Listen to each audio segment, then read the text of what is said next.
அனைவருக்கும் வணக்கம். காதல் கவிதை.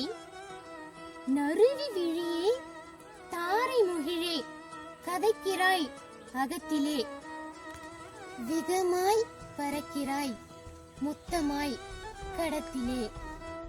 தழலே நான் சுடர்கிறேன் தூபம் தந்தாயே, வலியே நான் சுழல்கிறேன் ஊதை தந்தாயே. உறவு பல கடந்தாலும் உணர்வாய் தொடர்கிறாய், மதி சிதறி போனாலும் மறவாத உரையாகிறாய். அளவு இல்லா ஆசைகளை உன் மீது வைக்கிறேன், முழு ஜென்ம முறையை அளவாக வைக்கிறேன்.